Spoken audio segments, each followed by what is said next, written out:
नमस्कार मंडळी, तुमचं आदिती किचनमध्ये मनापासून स्वागत आहे. खास तुमच्यासाठी झणझणीत गावाकडचा ठेचा, कोणी खरडा पण बोलतो, कोणी ठेचा पण बोलतो. आमच्या इकडे तर ठेचाच बोलतात. मिरचीचा ठेचा झणझणीत घेऊन आलेली आहे.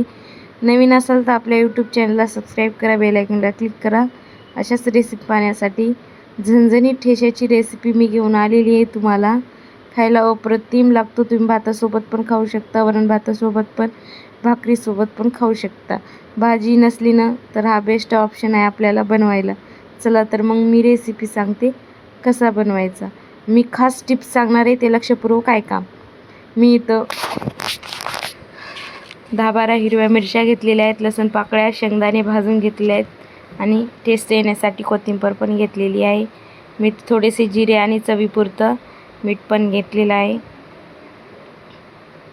मी गॅसवरती तवा गरम करायला ठेवलेला आहे.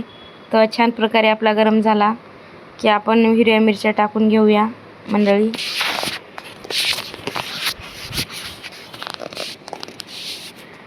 दोन्ही साईडने छान प्रकारे आपल्याला हिरव्या मिरच्या भाजून घ्यायच्यात मैत्रिणींनो.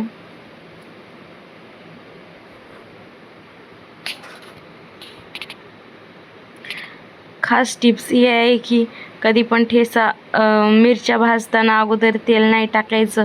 अगोदर छान प्रकारे आपल्याला दोन्ही साईडने मिरच्या भाजून घ्यायच्या आणि नंतरच आपण तेल टाकून घ्यायचं. कारण का अगोदर तेल टाकलं ना ठसका उठतो. मस्त प्रकारे दोन्ही साईडने आपल्या मिरच्या भाजून झालेल्या आहेत तव्यावरती. आता मी लसूण पाकळ्या पण त्याच्यामध्ये टाकते, त्या पण मस्त आपल्याला भाजून घ्यायच्यात. गावाकडचा आवडता विषय म्हणलं तर ठेचा आणि भाकर, जिरे पण मस्त आपल्याला दोन्ही साईडने भाजून घ्यायचे. आता मस्त आपले भाजून झालेले आहेत. आता आपण थोडंसं त्याच्यामध्ये तेल टाकू शकता. आता तेल टाकलं ना अजून 5-10 मिनटं आपल्याला असेच मस्त प्रकारे मिरच्या, जिरे आणि लसूण छान प्रकारे आपल्याला भाजून घ्यायचं आहे मैत्रिणींनो.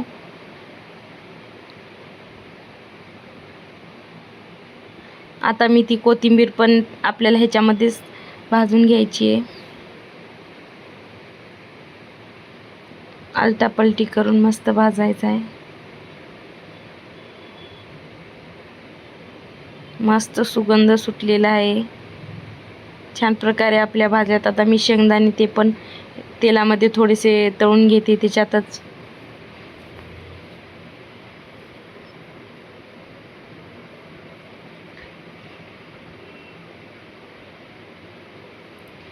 आता एका प्लेटमध्ये मस्त दोन्ही साईडने भाजून घेतलेले आहेत आपण मिरच्या आणि सगळं आपलं भाजलेलं आहे ठेच्याचं. आता एका प्लेटमध्ये मी काढून घेते. आपल्याकडे पाटा वरवटा असला तर आपण त्याच्यामध्ये पण ठेचा हे करू शकता. माझ्याकडे पाटा वरवटा नाही म्हणून मी मिक्सरमध्येच काढून घेणार आहे ठेचा. मिक्सरच्या भांड्यामध्ये आपण सर्व ते साहित्य काढून घेऊयात.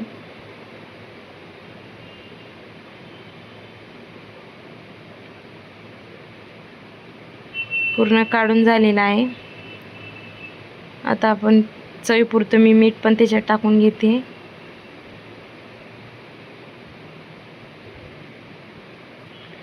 मिक्सरचं झाकण लावून छान प्रकारे आपल्याला ग्राइंड करून घ्यायचे.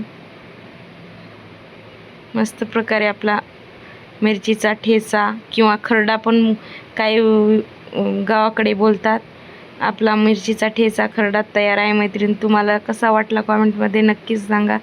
आणि तुमच्या इकडे कसे बनवतात ते पण कॉमेंटमध्ये सांगायला विसरू नका. चला तर मग भेटूया अशाच नवीन रेसिपीसाठी उद्या. तोपर्यंत बाय बाय.